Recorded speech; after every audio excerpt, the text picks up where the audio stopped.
The June 14th release of Men in Black International is right around the corner, and it seems like a great way to kick off the summer. Featuring Tessa Thompson and Chris Hemsworth, this movie looks like a blast and the most fun Men in Black movie yet. For as much popularity and name recognition as the brand has, it's kind of surprising how little we talk about its history or impact on media today. We didn't get neutralized, did we? Even if we did, this should get everyone back up to speed. Today we're going all the way back to the 90s so we can track the rise of this now iconic franchise. Suit up, put on your shades, and don't forget your tiny alien gun, because you'll need it on this journey through a franchise that's literally out of this world. I feel like I'm gonna break this damn thing. Surprisingly, the original Men in Black movie is actually a loose adaptation of a comic book series titled The Men in Black by Lowell Cunningham. This miniseries ran from 1990 to 1991 and was originally published by Canadian company Aircel Comics. However, Aircel would later be published by Malibu Comics, although Marvel Comics would buy out Malibu Comics in 1994. Does this mean that the Men in Black might eventually show up in the Marvel Cinematic Universe? Probably not, since the film rights are owned by Sony Pictures Entertainment. But if Disney got Spider-Man into the MCU, they could probably get the Men in Black in if they really wanted to. The comic itself is actually quite different from the film series in both tone and substance. Cunningham's comic focuses on a secret organization that covers up all things paranormal. They're not just dealing with aliens, but incidents involving ghosts, demons, mutants, werewolves, and vampires to boot. This comic series is also far darker than anything else in the franchise. Agents are allowed to use lethal force to stop paranormal events from leaking to the general public. The Men in Black organization is also more morally ambiguous in this comic. Here, they aren't covering up supernatural events just for the good of humanity, but also to shape the world as they see fit. There is a lot of early 90s edgy energy in this comic, and it's totally worth checking out if you'd like to see a completely different take on the core ideas of the film. Although the comic would receive a solid amount of praise, it wouldn't be until the 1997 movie for the franchise to see widespread and mainstream success. This movie saw Will Smith's Agent J and Tommy Lee Jones's Agent K protect the entire galaxy from an alien known only as the Bug, as well as the Earth. This involved the two running around New York and exploring the many aliens and alien constructs that make up the city. They defeat Bug in the end, and K retires knowing that J is more than capable of replacing him. Directed by Barry Sonnenfeld and written by Ed Solomon, this movie was unlike almost any other sci-fi project at this point in history.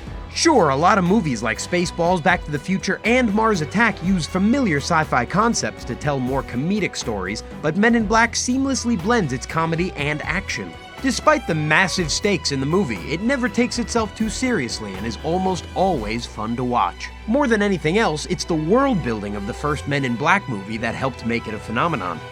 It really sells the idea of aliens just living out of sight and subtly influencing the world. Side characters like the Worms and Frank the Pug are super memorable and make the world feel delightfully wacky.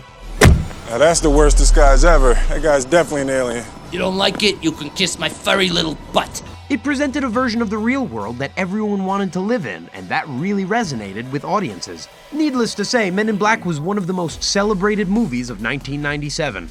It made nearly $590 million against its $90 million budget and saw a great deal of critical acclaim. It would also receive an Academy Award in makeup for its terrific use of practical effects. Get any idea how much that stings? Capitalizing on the popularity of the movie, especially among younger audiences, a Men in Black animated series would launch later in 1997. Known simply as Men in Black the series, this cartoon mostly takes place in the same continuity as the film, but with a few changes. Here, Agent K is still a member of MIB, and Agent J is still treated like a rookie in the organization. This cartoon is pretty much just a means to explore the incredible world presented in the film. The show is mostly episodic with a handful of connected episodes and story arcs. While it might seem like a cash-in at first, the cartoon did channel the fun energy and atmosphere of the movie, and it had a rather successful run of 53 episodes across 4 seasons. It also had an opening sequence that was way better than it had any right to be. With Men in Black the series wrapping up in June of 2001, the next entry in the franchise would be 2002's Men in Black 2. This sequel was a more elaborate, expensive, and star-studded film than the original, but ultimately lacked the soul that made the first movie so great.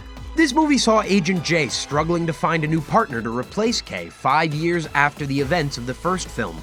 However, an incident tied to Kay's time as an agent forces Jay to bring his old partner out of retirement. How's it hanging? They need to retrieve the Light of Zartha to save the world, but are impeded by the shape-shifting alien Serlina when she takes over the Men in Black headquarters. After following a series of clues, the two realize the Light is actually the princess to an alien empire. They thwart Serlina, reunite the young woman with her people, and erase New York's memory of the incident by using a neutralizer hidden in the Statue of Liberty. Although it had a $140 million budget and appearances from the likes of Martha Stewart and Johnny Knoxville, it lacked the originality that made the first movie such a success. Most viewers felt it was rather cliché that the main characters had to hunt down a series of clues across New York City. The writing in this movie was also quite a bit less fun and clever than the original film, like how one alien has a second head that makes annoying comments, or how another has some manly features on their chin because they're a bald chinian.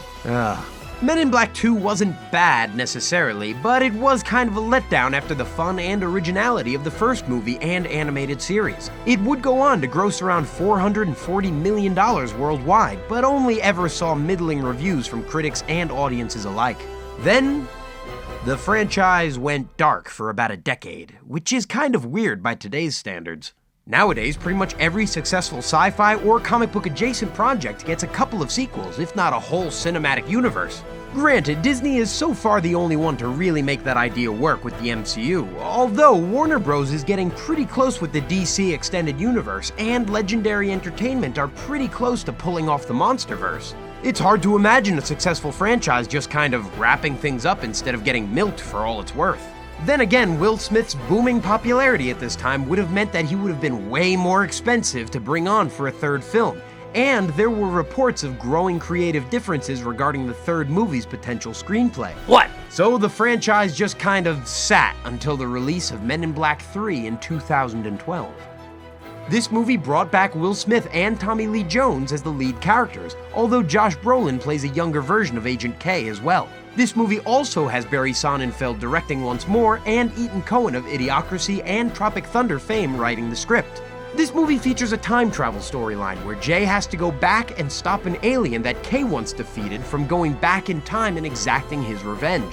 More than any of the previous films, this movie explores Agent K's past and his history with the Men in Black organization. It also centers on Kay and Jay's friendship and Kay's role as a mentor to the younger agent. While not as sensational as the first Men in Black movie, most agree that this is so far the second best film in the franchise. It had a budget in the ballpark of $220 million and brought in about $624 million following its global release. Many also praised the movie for pulling off its time travel premise rather well, which a lot of similar sci-fi movies failed to do. That's pretty much it for the Men in Black movies and shows, although there are a number of tie-in video games that deserve mentioning, and maybe a fair bit of ridicule. In 1997, Men in Black the game premiered for the original PlayStation and PC following the release of the first movie. It was an action-adventure game that follows some of the events of the movie, but has an original ending. It also had rather limited controls and only 4 levels for players to explore. Even by the more lax standards of the late 90s game reviews, it was pretty heavily panned. Considering 1997 also saw the release of Final Fantasy VII, the original Fallout, and GoldenEye 007, you can't help but feel bad for everyone who picked up the Men in Black game instead. Following the release of the second movie, the tie-in game Men in Black 2: Alien Escape appeared on the PlayStation 2 in 2002 and the GameCube in 2003. This game was also an action-adventure title and saw exceptionally middling reviews. It was thoroughly okay, and in line with pretty much every other video game based on a licensed property. It would end up getting buried under the massive number of games that made their way onto the PlayStation 2 and GameCube, however. The tie-in game for the third movie, 2012's MIB Alien Crisis, was heavily criticized, though. An on-the-rails shooter for PlayStation 3, Wii, and Xbox 360, this was the first Men in Black game to have a totally original story. Unfortunately, that story wasn't very good, and the game's limited graphics and repetitive gameplay made it impossible to overlook that flaw. Besides the official soundtracks for each film, that is every piece of Men in Black media from the launch of the series in 1997 until MIB International releases in June. Looking back, it's pretty impressive how impactful and well-known this franchise is, despite having so few entries. Men in Black is a household name, even though it only consists of 3 movies and a 90s cartoon. It just goes to show how a solid movie idea that's well executed by people who are passionate about the project can turn it into one of the biggest sci-fi franchises today. We can only hope that Men in Black International has the same spark that made the original film a hit.